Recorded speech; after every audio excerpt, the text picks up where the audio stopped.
You are watching Rahinijar TV with Ilama Sayyid Abdul Basit Bukhari.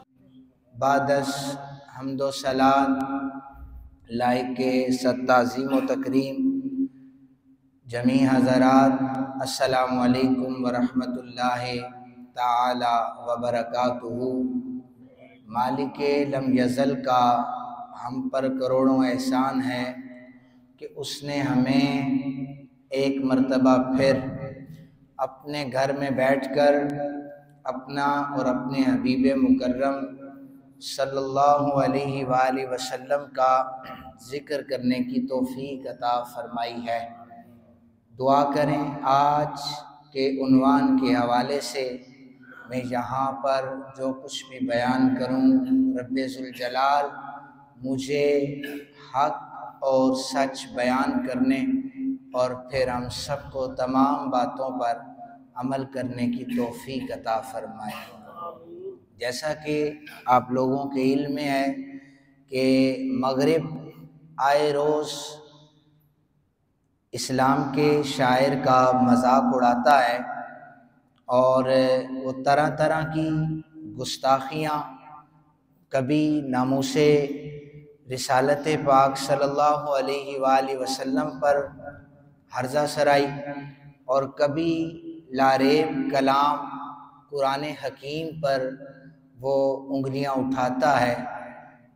उनका अंबिया अलैहिमुस्सलाम की ज़वात पर उंगली उठाना और मसाहिफ या लारेब कलाम या आसमानी किताबों पर उंगली उठाना, वो अपनी मौत खुद ही मर जाएंगे। अल्लाह रब्बे ज़ुल जलाल ने हमेशा से ही अपने मुस्तफ़ा के ज़िक्र को भी बुलंद किया है और अपने कलाम की हिफाजत का ज़िम्मा भी खुद लिया हुआ है। कुरान ने वाज़े तौर पर ये कहा है कि इन्ना नहनु नज़्ज़लना ज़िक्रा, कि बेशक हमने इस ज़िक्र को नाजिल किया और व इन्ना लहू लहाफ़िज़ून, हम ही इसकी हिफाजत करते हैं। हिफाजत जब अल्लाह वहदहू लम यज़ल करे तो फिर कायनात की कोई शय जो इस कलाम को घटाना चाहे या इसकी तौहीन करना चाहे तो वो खुद नेस्त व नाबूद हो सकता है। बारिक लम यज़ल की लारेब कलाम में किसी किस्म की कोई गुस्ताखी वो कर दे तो नुकसान नहीं हो सकता।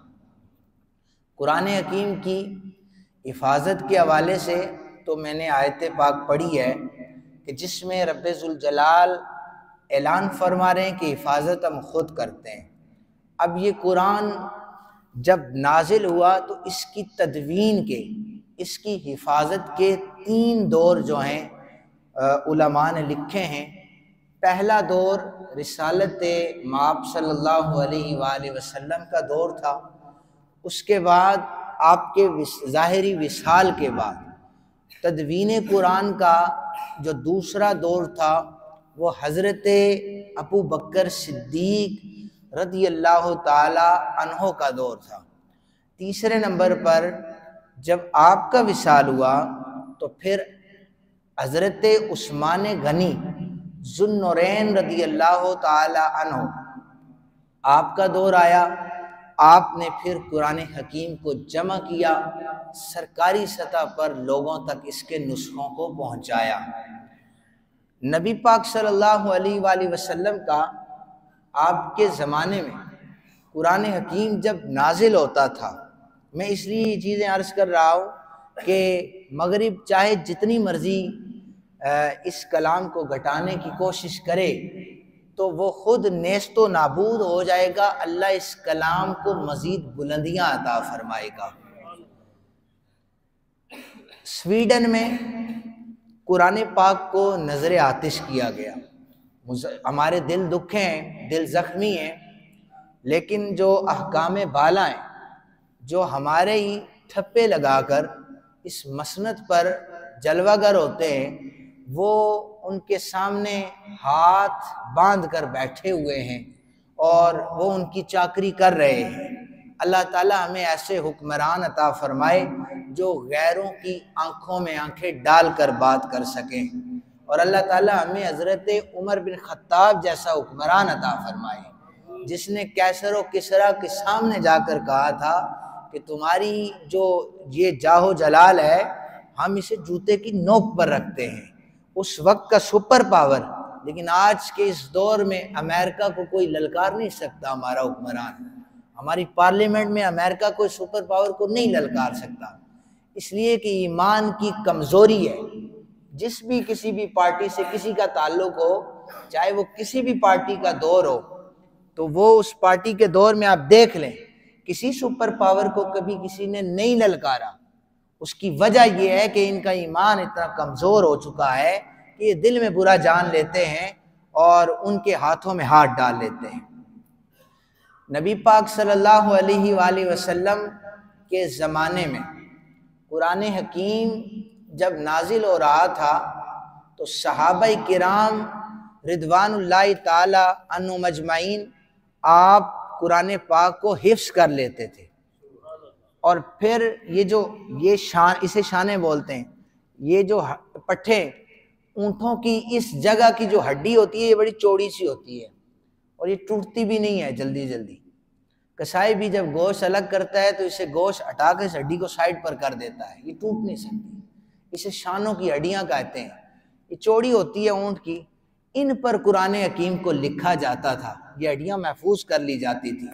कभी पत्थरों की सिलों पर कुरान हकीम लिखा जाता था, कभी खजूर की छाल पर कुरान हकीम लिखा जाता था, और कभी सहाबा के दिलों में इसे महफूज किया जाता था।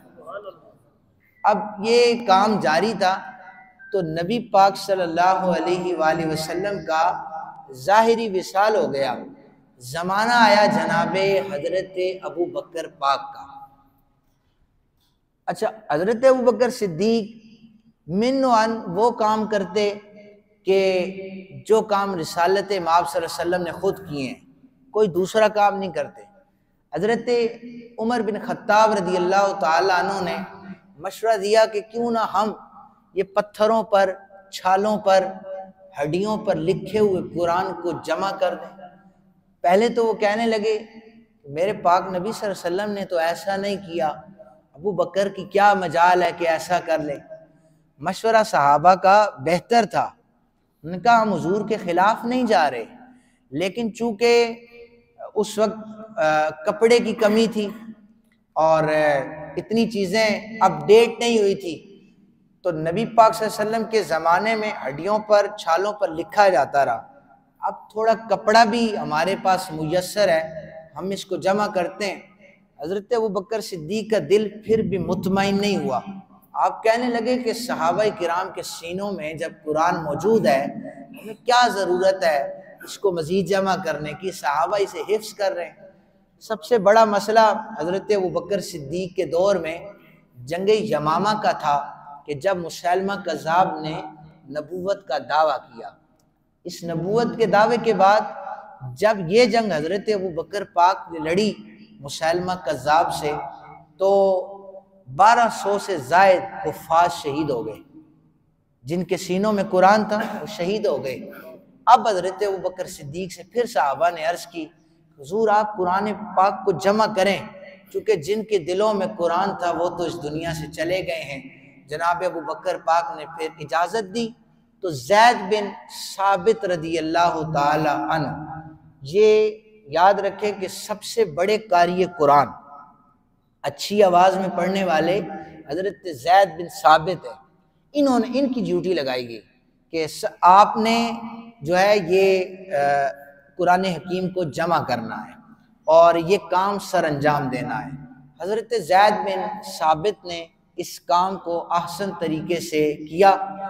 इसके कुछ नुस्खे कुरान हकीम के हज़रत उमर बिन खत्ताब रज़ी अल्लाह ताला अन्हु के पास, और फिर उनकी लख्ते जिगर जो मेरे आका करीम सल्लल्लाहु अलैहि वसल्लम की ज़ौजा मोहतरमा हज़रत उम्मुल मोमिनीन सय्यदा हफ्सा रज़ी अल्लाह ताला अन्हा, ये उनके पास कुछ नुस्खे मौजूद थे, और हज़रत ज़ैद बिन साबित उन नुस्खों को एक एक जगह पर जमा करते। फिर भी कुरान हकीम जो था वो एक किताबी शक्ल में नहीं था। अब अहदे उस्मानी आया, हज़रत उस्मान गनी का दौर आया, मजीद जो था वो दौर तरक्की कर चुका था, और आपके दौर में जो कागज़ था ये भी एक तरक्की हो चुकी थी कि कागज़ में मुयस्सर आ चुका था। अब कागज़ पर जमा किया जाने लगा हज़रत उस्मान गनी के दौर में। मैं खुतबे में एक अक्सर पढ़ता हूँ, वाला कामिल हया वाला जामिल कुरान, कि जामिल कुरान हज़रत उस्मान गनी है। इससे ये मुराद नहीं है कि हज़रत उस्मान गनी ने बिल्कुल कुरान को जमा किया, नबी पाक सल्लल्लाहु अलैहि वसल्लम नहीं कर सके, ये मुराद नहीं है। हुजूर ने भी किया, हज़रत अबू बकर सिद्दीक ने भी किया, लेकिन हज़रत उस्मान गनी ने उसको बेहतर शक्ल में सरकारी तौर पर उसके नुस्खों को जमा करके मुख्तलिफ इलाकों में छाप कर उसकी नकलें जो हैं भेजी। आज तक जो कुरान हकीम पढ़ा जा रहा है वो हज़रत उस्मान गनी की बदौलत हम तक पहुंचा है। अब अगर कोई उठकर ये कहे कि हम हज़रत उस्मान गनी की अजमत को नहीं मानते, तो सबसे पहले तो वो कुरान का इनकार करे, वो कुरान का इनकार कर दे, वो हज़रत अबू बकर सिद्दीक की सदाकत का इनकार कर दे। अगर इन्हें मानना है तो इनके जमा किए हुए कुरान को भी मिन्नोअन तस्लीम करना पड़ेगा। तो ये सहाबा किराम रिदवानुल्लाहि ताला अन्हु मजमईन की बड़ी हम पर करम नवाजियाँ हैं कि उन्होंने कुरान हकीम को जमा करके हम तक पहुँचाया। मगरिब की गुस्ताखी अपनी जगह पर है। इमाम शाफी रदी अल्लाह ताला अन्हु, आपने एक किताब लिखी है और आपने अपने शागिर्द उससे कहा कि ये मेरी किताब है, इसे मेरे सामने पढ़ो। शागिर्द ने हज़रत इमाम शाफी के सामने वो किताब पढ़ी लिखने के बाद, और उसमें से गलतियां आई, गलतियां दूर की। आपने फरमाया फिर पढ़ो। शागिर्द ने दोबारा किताब पढ़ी, फिर गलतियां आई, फरमाया फिर पढ़ो। गलतियां दुरुस्त करते रहे। 80 दफ़ा, कितनी दफ़ा? 80 दफ़ा किताब पढ़ी जाती रही, गलतियां आती रही। इमाम शाफी कहने लगे मेरी किताब को साइड पे रख लो, ये सिर्फ और सिर्फ लारेब कलाम है अल्लाह की, जिसमें किसी गलती की गुंजाइश नहीं है। कुरान के सामने शाफी की कोई किताब मायने नहीं रखती। इमाम शाफी ने अपनी किताब को साइड पे कर दिया, इसलिए कि सिर्फ कुरान है जिसमें वाज़े कहा गया कि ज़ालिकल किताबु ला रैब फीह, इसमें किसी किस्म का कोई शक नहीं है, कोई गुंजाइश भी नहीं, शक की गुंजाइश भी नहीं है। आसमानी किताबें कुछ यहूद के पास हैं, कुछ मसाइफ नसारा के पास हैं, ईसाइयों के पास हैं। वो अपनी तय कोशिशें करके अपनी मनपसंद चीज़ें उन्होंने तौरात में भी जिक्र की हैं, इंजील में भी जिक्र की हैं, ज़बूर में भी जिक्र की हैं, लेकिन क़यामत कायम हो जाएगी। रब्बे काबा ने कुरान हकीम की हिफाजत का ज़िम्मा अपने सर ले लिया है। इस कुरान हकीम में ज़रा बराबर भी कोई रद्दो बदल नहीं कर सकता। मुफस्सिरीन किराम इसकी तफासिर लिखते हैं, और उससे ये मुराद नहीं होती कि इसमें कोई रद्दो बदल है। वो अपनी आरा पेश करते हैं अहादीस के ज़रिए से।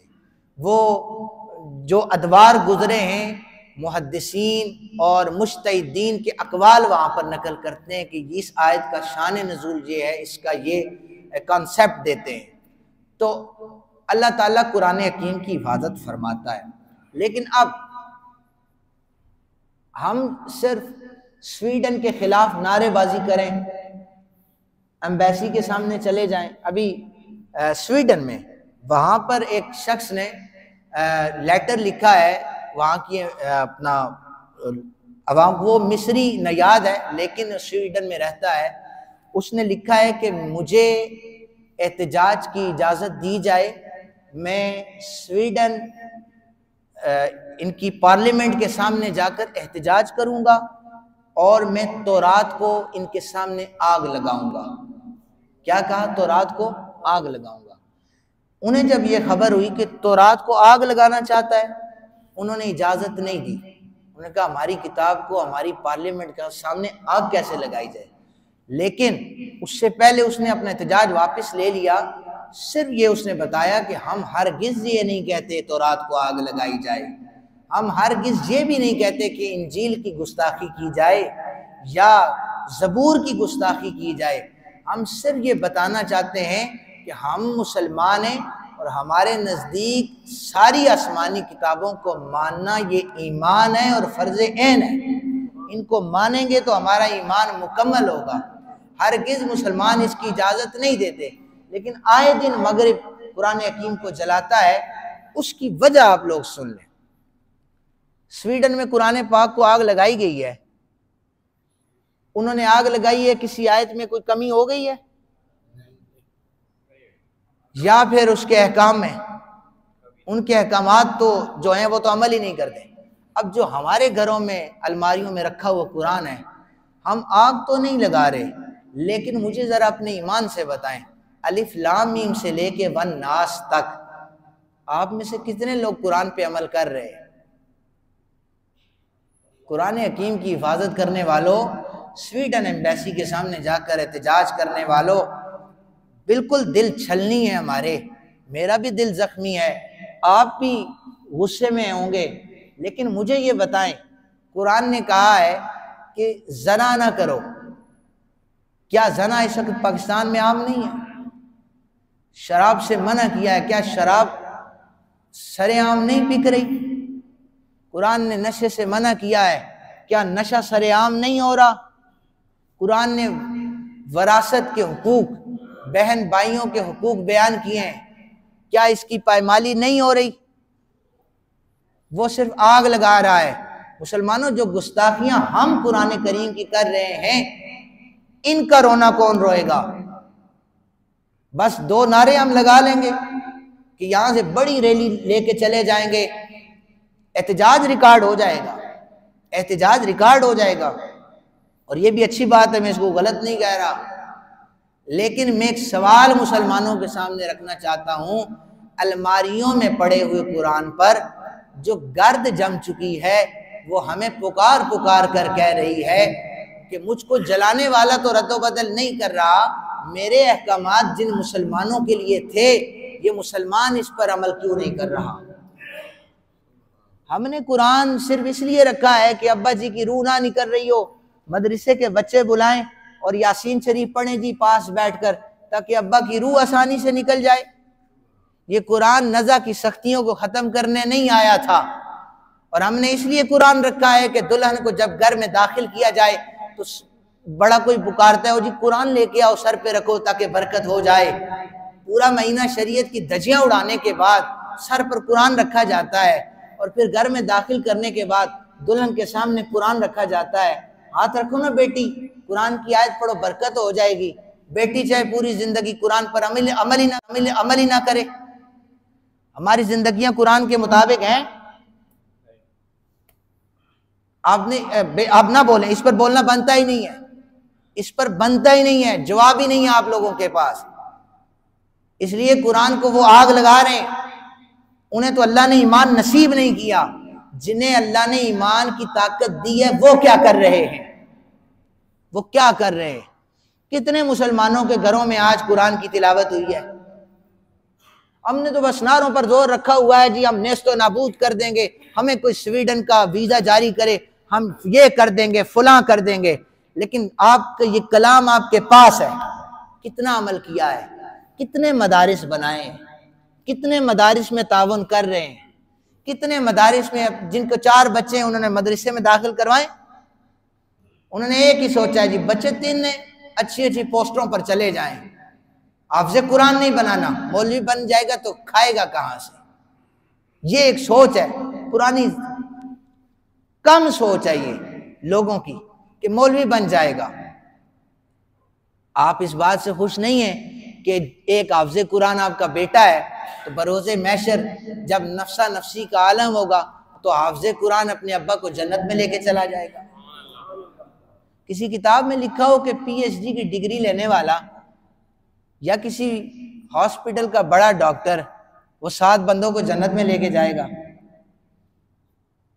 मुझे बताइएगा ज़रूर, लेकिन हाँ मैं आपको ज़रूर बताऊंगा हदीस से कि कुरान करीम हिफ्ज़ करने वाला अपने अब्बा को, अपनी अम्मा को, अपने रिश्तेदारों को जन्नत में लेके जाएगा। मैंने तो पहले भी जब बेहुरमती हुई थी उस वक़्त भी मैंने अर्ज़ किया था कि जब मगरिब कुरान हकीम की गुस्ताखी करे, आप अपने बच्चे को पकड़ के हाफ़िज़ कुरान बना दें। और अगर हाफ़िज़ कुरान नहीं बन सकते, हमारा अलमिया ये है कि मगरिब के बाद हमारा दर्स कुरान करीम होता है। मैंने उसमें ये शुरू किया, चले हमारे बुजुर्ग हैं वो अगर शर्माते हैं, डायरेक्ट नहीं पढ़ना चाहते, तो मैं आयत लिख कर उन्हें पढ़ा दूँ। उसमें हमारी तादाद इतनी कम होती है अल्हम्दुलिल्लाह, जिन्हें अल्लाह ने तौफीक दी है। हमारे पास इतना वक्त नहीं है कुरान करीम पढ़ने के लिए। हम हिफाजत करेंगे कुरान की, कौन आएगा? आप मुंतज़िर हैं कि हज़रत इमाम मेहदी अलैहिस्सलाम आ जाएं और फिर बस इनकलाब बपा हो जाए। ये जो मगरिब बार बार गुस्ताखियां कर रहा है, बेसिकली ये तकसीम हो रही है कि किसके दिल में कितना ईमान बाकी है और किसके दिल का ईमान कमज़ोर हो चुका है। दज्जाल को लाने की जो तैयारियां हैं और जो आका करीम सल्लल्लाहु अलैहि वसल्लम ने निशानियां बताई हैं, वो सामने इसीलिए इसी तरह पूरी होंगी कि देखते हैं छोटी गुस्ताखियों पर, अल्लाह के छोटे अहकामात की नाफरमानियों पर मुसलमान कितना उठता है, मुसलमान का ईमान कितना है। एक स्वामी लक्ष्मण प्रसाद, ये हिंदू राइटर गुजरा है, इसने किताब लिखी है अरब का चांद। मैं अभी 1-1.5 घंटा पहले इसको पढ़ रहा था। इसने ऐसी तारीखी किताब लिखी है सीरत पर, और हैरान कुन बात यह है कि ये हिंदू ही मरा है, इसने इस्लाम कबूल नहीं किया। स्वामी लक्ष्मण प्रसाद, अगर आप बेहतरीन मुअर्रिखीन की तारीख उठाएं तो उसमें इसका नाम सर फहरिस्त है। इसने जब लिखना चाहा कि मैं किसी पर्सनैलिटी पर लिखना चाहता हूँ, इसे कोई और पर्सनैलिटी नज़र नहीं आई, इसने सीधा डायरेक्ट आमिना के लाल जनाब मोहम्मद रसूलुल्लाह सल्लल्लाहु अलैहि वसल्लम पर किताब लिखी है। किताब का नाम है अरब का चांद। क्या नाम है? अरब का चांद। हिंदू भी मान रहा है, और हमें फिर पढ़ते हुए मज़ा आता है कि गैर मुस्लिम दूसरे मज़हब का होकर हमारे नबी की शानें लिखता है। उसने कहा कि मस्जिदों के बाहर से गुजरता हूँ तो अजान की आवाज़ मुझे सुकून देती है। उसने कहा कि मैं जब पढ़ता हूँ कुरान को तो मुझे सुकून मिलता है। उसने कहा कि जब मैं नबी पाक सल्लल्लाहु अलैहि वसल्लम की सीरत को देखता हूँ मेरा बड़ा दिल करता है मुसलमान हो जाऊं, लेकिन जब मैं मुसलमानों के कैरेक्टर को देखता हूँ, जब मुसलमानों के किरदार को देखता हूँ, मैं कहता हूँ मैं मुसलमान नहीं, मैं हिंदू ही ठीक। क्यों? कौन सा हमारा मुसलमान उठेगा जाकर किसी हिंदू से कहेगा हम मुसलमान हैं? क्या दलील है जी हमारे पास? दलील है कोई? हमारे किसी मुसलमान होने के बाद कोई दलील है? बस सिर्फ ये है कि हम मुसलमानों के घरों में पैदा हो गए, बड़ा एहसान कर दिया हमने, इस पर शुक्र अदा करें, अल्लाह ने हमें मुसलमान बनाया है। इनकार नहीं है इन चीज़ों का, लेकिन ये चीज़ें मद्देनज़र रखें कि हम अपने आप को मुसलमान कहते हैं। क्या कुरान हकीम के अहकामात और मुसलमानों वाली चीज़ें हमारे अंदर मौजूद हैं या नहीं? हमें सोचना होगा। अच्छा, आप लोगों को एक और चीज़ बताता हूँ, ये जो आए दिन गुस्ताखियाँ हो रही हैं, ये चीज़ें सरेआम। अच्छा, आपने मेरे मुंह से भी, उलमा के मुंह से भी सुना होगा कि फलां शायर सहाबा किराम के दौर में, आका करीम सल्लल्लाहु अलैहि वसल्लम के दौर में हुजूर नबी रहमत सल्लल्लाहु अलैहि वसल्लम की गुस्ताखी करता था, अशार लिखा करता था। सुना होगा, पढ़ा भी होगा, लेकिन आज तक कोई आलिम या कोई मुकर्रर वो अशार पेश नहीं कर सका, पेश नहीं कर सका। पता है क्यों? मतलब फलां शख्स ने हुजूर की गुस्ताखी में अशार कहे, मैं भी कहता हूँ, कहें, काफिरों ने कहें, अशार किधर हैं? मौजूद ही नहीं है। पता है क्यों मौजूद नहीं है? इसलिए मौजूद नहीं है कि सहाबाए किराम ने उन्हें सुना और छोड़ दिया, उन्होंने तवज्जो ही नहीं दी, उन्होंने अशार की तरफ तवज्जो नहीं दी। आपस में बैठकर एक दूसरे के साथ वो शेयर नहीं किए। हमारा मसला ये है कि गैर या यहूदी जितनी साजिशें, ये एक पोस्ट तैयार करते हैं जिसमें गुस्ताखी करता है, गुस्ताखी करने के बाद उस पोस्ट पर लिख देते हैं कि लानत लिख कर आगे शेयर कर दे, लानत भेज कर आगे शेयर कर दे। हमारा मुसलमान जिसने नमाजें 5 पूरी पढ़ी नहीं होती, वो भी घर में फेसबुक पे बैठ के शेयर किए जा रहा होता है कि हम यहूदियों पर लानत कर रहे हैं। तो जो चीज़ 4 बंदों को पता होती है, हमारे हजरत मुसलमान साहब की वजह से वो लाखों लोगों तक चली जाती है। तो गुस्ताखियों को फैलाने का जो अहम जरिया बनता है वो कौन बनता है? यहूदी बनता है या मुसलमान? मुसलमान बनता है। ये हमारी बेवकूफ़ियों की वजह से। आपको सोशल मीडिया चलाना नहीं ना आता तो आप छोड़ दें। आपको किसी चीज़ की तहकीक नहीं है, आप उसको शेयर ना करें। उलमा मौजूद है, पूछे और शेयर कर दें। ये हमारी वजह से ये चीज़ें शेयर हो रही हैं, ये हमारी वजह से ये चीज़ें फैल रही हैं। अगर सहाबा किराम फैलाते तो आज कुफार के अशार हमारे सामने आते और हमारे ईमान को और ज़्यादा भड़का रहे होते, लेकिन उन्होंने इसको इग्नोर किया है। मेरे जो कम अज़ कम सामईन हैं वो अपनी फेसबुक के ज़रिए या अपने सोशल मीडिया के ज़रिए मेहरबानी फरमाकर उन चीज़ों को आप शेयर ना करें। भाई आप लोगों को कोई इनाम नहीं देगा।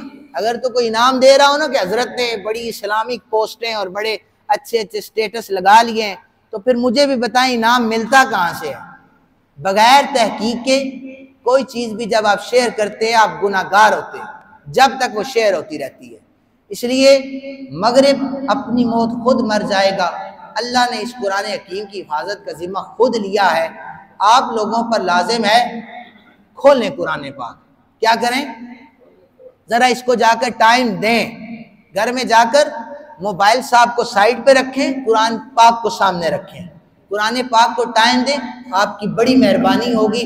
अल्लाह ताला हम सब पर को अमल करने की तौफीक अता फरमाए। वमा अलैना इल्लल बलाग।